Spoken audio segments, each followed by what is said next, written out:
Bismillahirrahmanirrahim. On va traiter le premier cours en anatomie. On va commencer notre démarche par de l'ostéologie. On va commencer premièrement notre premier cours dans ce premier chapitre. C'est l'introduction à l'ostéologie. On va voir des notions de base, des notions fondamentales que vous devez les connaître dès maintenant, car ce sont hyper tombables. Toujours, je répète, mais vous devez prendre note de tout ce qu'on va détailler dans ce cours. C'est le cours de Dr Taïbi et pour les gens qui viennent de chercher des supports, vous allez les retrouver dans la description comme d'habitude. C'est le moment d'abonner si vous n'êtes pas encore. Toujours, je vous invite un maximum de partage surtout. Ne laissez pas seulement ces vidéos à votre disposition. Et on commence notre démarche, notre premier cours. Donc, premièrement, la définition de l'ostéologie. Ça vient du grec, donc du latin, os, ensemble, bien l'os, et logie, bien logia, c'est de la théorie. Bref, c'est l'étude de l'ostéologie ou bien c'est l'étude des os. Donc, on dit un os et on dit des os.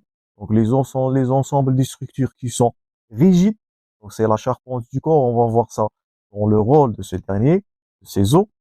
Donc, l'ostéologie, c'est l'étude des os et c'est la partie de l'anatomie qui traite les différentes pièces osseuses du corps humain et c'est la base de l'anatomie de l'appareil locomoteur. Toutes ces notions de base que vous allez acquérir aujourd'hui, vous allez les revoir en cinquième année lorsque vous allez engendrer votre module d'OTR de traumatologie. Donc, prenez note dès maintenant. Les généralités, il s'agit de 206 os, ou bien os, distincts dans le corps humain. Parfois, il s'agit des os surnuméraires. On peut citer là les os, notez-vous bien ce terme-là, sésamoïdes. On va voir ces os sésamoïdes lorsqu'on va voir l'ostéologie de la main. Et même, il s'agit des os sésamoïdes au niveau du pied. Là, voilà, des os sésamoïdes au niveau de l'hallux. Donc, ça varie. 206, c'est à l'état normal, bien dans les normes. Il s'agit des os qui sont dites surnuméraires. Si on vous pose la question, citez-vous un exemple des os surnuméraires, c'est les os sésamoïdes. Ça serait votre réponse. Deuxièmement, le plus long de ces os, le voilà, c'est le fémur. On va voir ça dans le deuxième chapitre concernant le membre inférieur. Donc, le plus long des os, le plus lourd et le plus solide, c'est l'os, c'est le fémur, c'est l'os de la cuisse, c'est la charpente du corps. Donc, c'est ce dernier, il va supporter la totalité du poids du corps humain, c'est le fémur. Donc, ce fémur, il mesure environ de 50 centimètres pour un homme de 1,80 m, bien 1,80 m. Voilà votre structure. L'os, le plus long, le plus lourd, le plus puissant, le plus fort. Alors que le plus petit de ces derniers, voilà, donc le plus petit des os, c'est l'étrier qui se situe au niveau de l'oreille moyenne. Il mesure d'environ, prenez note, 3 mm pour un poids de 2 jusqu'à 4 mg. Donc le fémur c'était le plus long, un demi-mètre, bien 50 cm. Le plus petit, le voilà. L'étrier, il ne pèse que 2 à 4 mg. Vous allez revoir ces os-là en deuxième année lorsque vous allez voir l'anatomie des membres ou bien du système nerveux et de l'oreille et le système sensoriel. Voilà, l'étrier en comparaison avec une pièce de monnaie, les plus petits, c'est les os de l'oreille moyenne.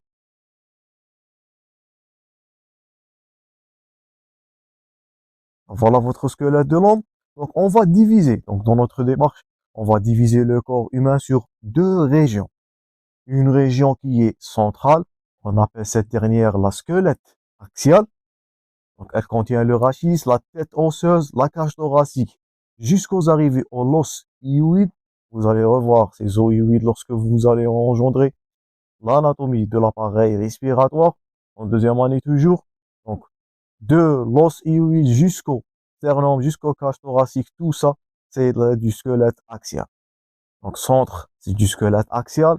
Et bien sûr, à la périphérie, donc voilà, ça c'est le squelette axial, le rachis, la cage thoracique, la tête osseuse, et voilà, votre fameux os hyoïde. N'oubliez pas de citer ce dernier si on vous pose la question. L'os hyoïde, il fait appartenir de la squelette axiale à la squelette appendiculaire. Toujours l'os hyoïde, toujours ça, une vie antérieure. Vous allez revoir ça, je répète, lorsque vous allez engendrer l'appareil respiratoire. Deuxièmement, donc comme il s'agit d'un squelette axial, du squelette au niveau du centre. Il s'agit deuxièmement du squelette périphérique. Et c'est ce qu'on va détailler dans notre premier chapitre. C'est le squelette du membre thoracique, ou bien l'appareil appendiculaire. On va voir les os et la structure du membre supérieur. Donc, les squelettes appendiculaires qui sont, notez-vous bien, symétriques. Donc, prenez note. Le squelette axial, donc c'est central, il n'est pas symétrique. Donc, il contient le rachis. Donc, tous ces os-là, ils sont impairs. Donc, pas pairs, ce sont des os impairs, sauf de la cage thoracique, l'osioïde, le rachis, la tête osseuse. Vous allez revoir ça comme troisième chapitre. La tête osseuse. Par contre, les squelettes, ou bien le squelette périphérique, le squelette appendiculaire, il est symétrique. Donc, les deux membres, soit thoracique, soit pelvien, il va se fixer au niveau du précédent du squelette axial. Il est formé par les os du membre supérieur et des membres inférieurs. Donc, tout ce qui est central, tout ce qui est axial, c'est le squelette axial. Au niveau du centre, il va protéger les organes nobles, donc les poumons, le cœur. La tête osseuse va protéger l'encéphale. Et par contre, tout ce qui est squelette appendiculaire, c'est de la mobilité, c'est de la fonctionnalité, c'est du squelette appendiculaire. Donc, la voilà. Donc, premièrement, la ceinture. Donc, il s'agit aussi d'autres structures qui sont les ceintures. Donc, ces ceintures-là, qu'est-ce qu'elle est? Son rôle, c'est de relier. On va commencer premièrement par la ceinture scapulaire dans notre cours prochain. Donc, le rôle des ceintures, si on vous pose la question, c'est de relier les deux structures, l'os, bien le squelette axial, au squelette appendiculaire ou l'inverse. Donc, les membres, ils sont rattachés au tronc par quoi? Si on vous pose la question, c'est les ceintures. Et vous avez deux. La première, on va traiter dans notre premier chapitre sur le membre supérieur ou le membre thoracique, qui est la squelette scapulaire. Et la deuxième qui va relier le membre pelvien à la squelette ou bien au squelette axial, qui est la ceinture pelvienne. On va commencer premièrement par la squelette scapulaire. Je répète, on va voir ça comme prochain intitulé. Voilà votre ceinture scapulaire. Si on vous pose la question, elle est composée de deux os qui sont premièrement la clavicule. Voilà la clavicule en illustration. Et les deux omoplates ou bien la scapula en association avec, n'oublie pas, le sternum. Donc on répète, ceinture scapulaire. Elle est formée premièrement par la clavicule. Voilà votre clavicule, on va voir ça comme prochain intitulé, ceinture scapulaire, suivi par les deux os, les scapulas ou bien les omoplates, donc c'est de la même chose, et le sternum. Donc ces trois structures vont former la ceinture scapulaire. Elle suspend le membre supérieur au tronc, ça c'est son rôle. Et comme il s'agit d'une ceinture scapulaire, il s'agit de la même chose au niveau du membre pelvien. Il s'agit d'une ceinture pelvienne. La voilà à gauche dans l'illustration. Elle est formée par les deux os iliaques. Voilà votre deux os iliaques. On va voir ça dans le deuxième chapitre concernant le membre inférieur et le membre pelvien. Et en association avec du sacrum, voilà votre os iliaque. Et voilà votre ceinture. La voilà. Ça, c'est votre sacrum, ou bien c'est l'os sacrum. Donc, par contre, la deuxième ceinture pelvienne, elle est formée par deux structures osseuses. C'est l'os iliaque, bien les deux os iliaques en association avec le sacrum qui est impair, je répète, qui est médian. Par contre, les deux os iliaques qui sont pairs, qui sont symétriques et ils sont d'autres et pas reliés au sacrum. Donc, voilà l'os iliaque, structure tendelle. Et voilà, structure médiane, impair. Ça, c'est votre sacrum. Tout ça, on va détailler dans le membre inférieur. Donc, on continue notre démarche. Maintenant, on va voir le rôle du squelette. Donc, le squelette, il n'a pas un seul rôle, pas deux, pas trois. Il a quatre rôles qui sont, premièrement, un rôle de soutien. Donc, le squelette, c'est une structure qui est rigide. On avait dit ça au début de ce cours. Il permet l'ancrage du tissu mou et les organes. Donc, premièrement, rôle, si on vous pose la question, j'espère que vous êtes en train de prendre note. Donc, premier rôle, c'est le soutien. Deuxième rôle, c'est le rôle de protection. Citons l'exemple donc, du crâne. Donc, le crâne, et la colonne vertébrale, ces deux, ils vont protéger. Donc le crâne, il va protéger l'encéphale.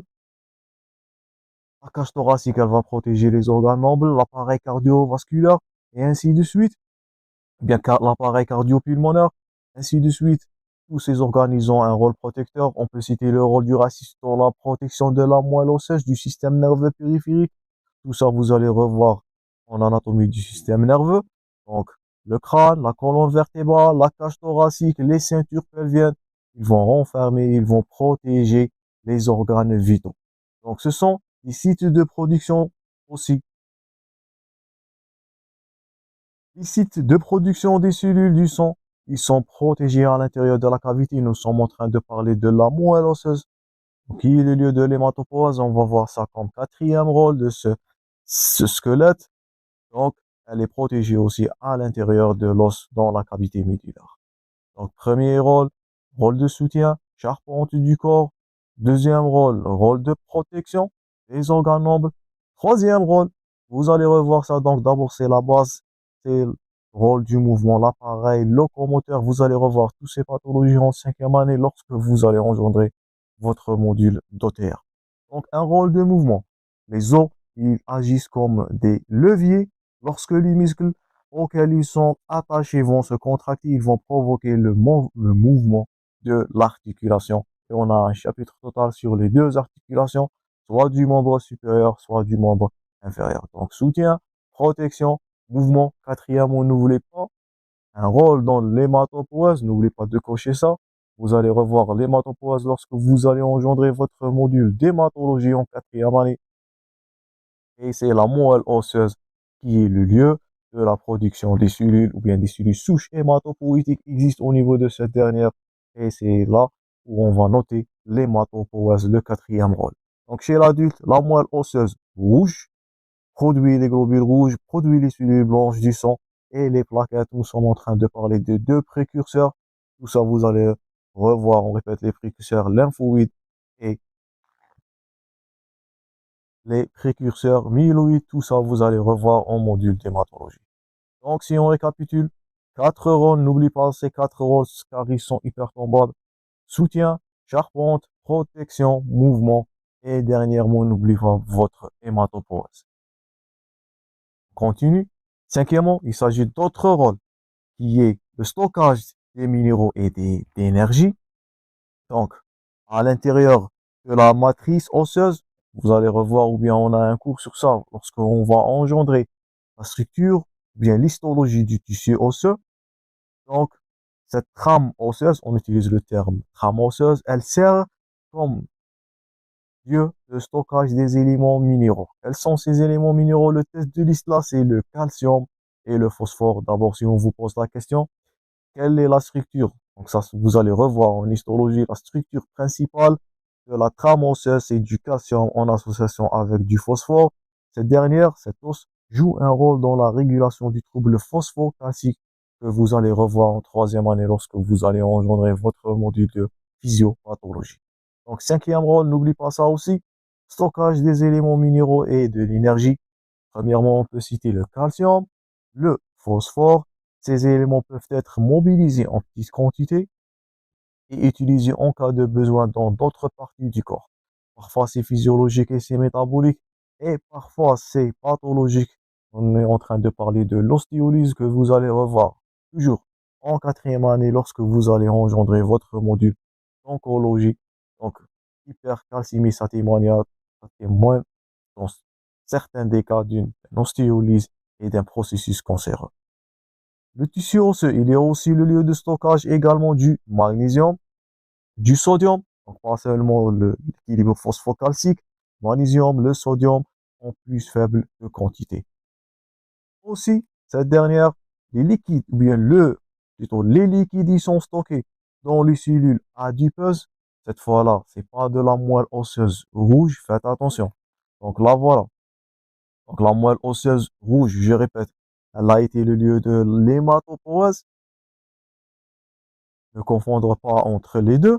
Par contre, la moelle osseuse jaune, donc qui est composée de cellules adipeuses, vous allez revoir cette notion de moelle osseuse jaune lorsque vous allez engendrer le module de pédiatrie et spécifiquement de la néonatologie, elle joue un rôle dans la thermogénèse, surtout chez le terrain néonatal.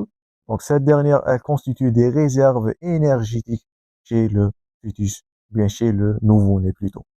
Donc rôle de stockage, calcium, phosphore, magnésium, sodium, les liquides, et n'oublie pas si on peut rajouter la dépense énergétique, les réserves énergétiques et la thermogénèse, surtout dans le terrain de néonatologie.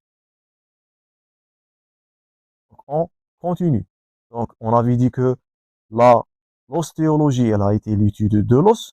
Pour étudier l'os, c'est ce qu'on va voir dans toute la démarche dans ce module.